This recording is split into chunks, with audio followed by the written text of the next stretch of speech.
Hey guys, Bryce with Dixie 4-wheel drive. Today we got my 2018 Jeep JL Rubicon, unlimited I guess you could say, for the 4 doors. I don't know how much you know, but we call this one the Dixie JL1. The reason we call it Dixie JL1 was because it was the very first Dixie Jeep that was a JL. So Dixie JL1, just kind of something to follow along with. The hashtag in there is easy to look up on social media and you'll see lots of different content as well. It started life bone stock as all of them.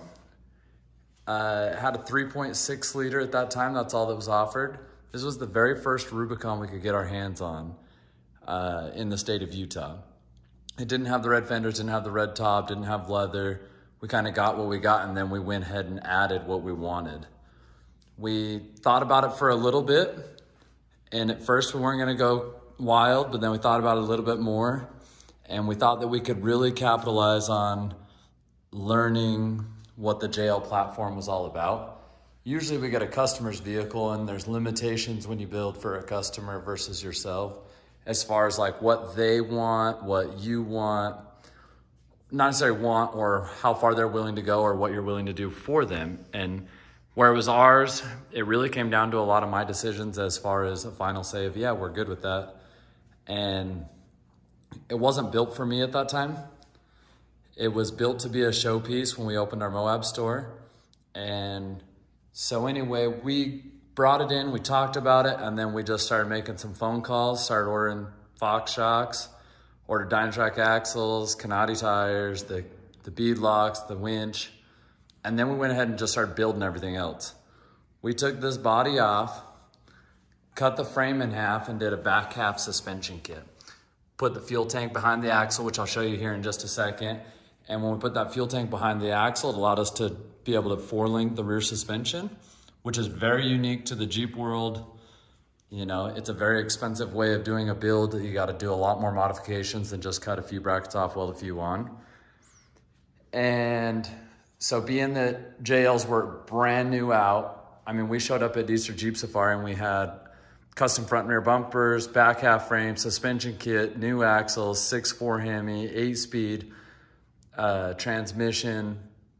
The upgraded one that now comes in the 392 Rubicon has an S-Pod. The downside is we ran a little bit short on time, so we didn't get to do the exhaust the way we wanted to do it.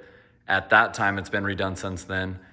And we didn't have a computer that would allow it to run for more than 12 seconds. So not even worth firing.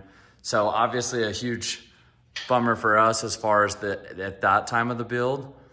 Then because of that, a little bit of time went by and I had the opportunity to sell my JK. So we sold my JK and the company decided now was a good time to go ahead and let me take this and show it off, use it, wheel it, enjoy it, live the Jeep lifestyle with it.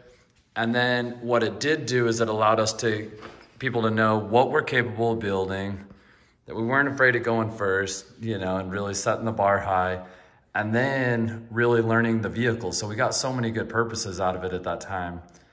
The 6.4 Hemi was by far the biggest hurdle. And at that time, not because of the computer, not because of fitting it, all to do with the electronic side of it. So we'll pop the hood and show you. It's got a 6.4 in her. Now, since the build, we pulled the 6.4 out. We stuffed, we cammed it up, did some upgrades while we were there, head studs, upgraded the pistons, lifters, quite a bit of the stuff, and you know, the Hellcat lifters and all that good stuff. So it's a torquey little Jeep. It's got a solid straight track bar, 7075 aluminum, 7075 aluminum links on this one from Summit Machine in Salt Lake. Fox 2.5 coilovers, triple bypasses, 39-inch tall Canati tires. We got the skid plate off in the back, so let me show you some more of that 4-link suspension that we were talking about. You can see here where the back half of the frame starts. So this is the factory chassis, ours. But on the inside, what's probably kind of hard to tell,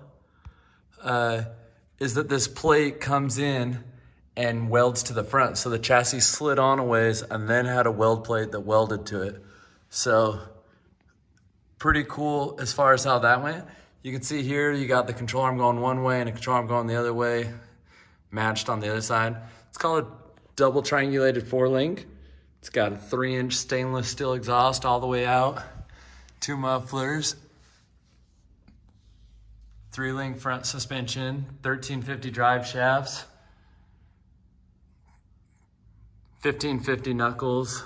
Those are Dynatrac axles, those are beef. So pretty freaking awesome there. Pro Rock 80 rear. Got the gasket hanging down a little bit. Could definitely trim that up. You can see the MagnaFlow mufflers. Another one over there stuffed up, trying to make it a little bit quiet. You can see that 25-gallon fuel cell. And again, remember at this time, no one had even pulled a fuel pump out of a JL. Meanwhile, we're pulling one out, we're dropping it in, making mounts to fit, which is why we originally back-halved it. You could see how much notching goes in that chassis. Sway bar. I got it sitting up to where, you know, we got about 6.5 inches of up travel in the rear. Like I said, bigger fuel tank, and then we had to do custom bumpers because of the back half. We got the diamond stitch, red and black leather, red center console. Got the Ram mount, that S-Pod, 15,000 miles on it. All the same good factory stuff. Like I said, this thing was built a couple years ago. Let's go ahead and fire it up.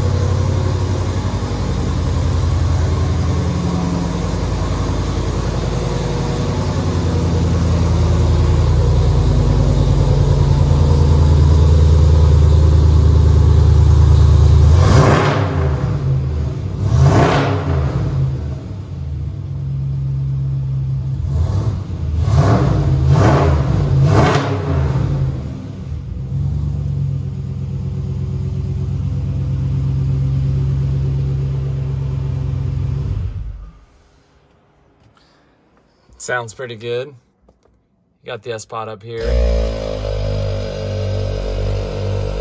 Red Dot Engineering ARB compressor mount under the seat. Front and rear lockers. You got light bars. So, rock lights. Let's see, oh yeah. If you knew me or know me, I'm a red and black guy. I've had a lot of red and black Jeeps.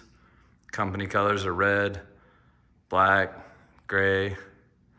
American flag looks good. Jeep looks good. You can tell those rigid lights are very bright. They pack a mean punch. I usually do the 6-pack, one in front, one in ahead of the rear tire, behind the front tire, and then one in the back. So that way your spotter can kind of still see what's going on.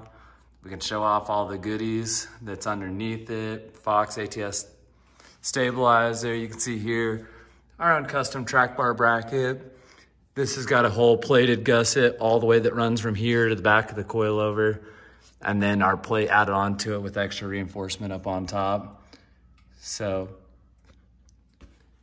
freaking awesome Jeep. I love it. It's been a great Jeep. And this is probably the most extensive walk around video that we've done on it. But yeah, thanks for checking out Dixie JL1.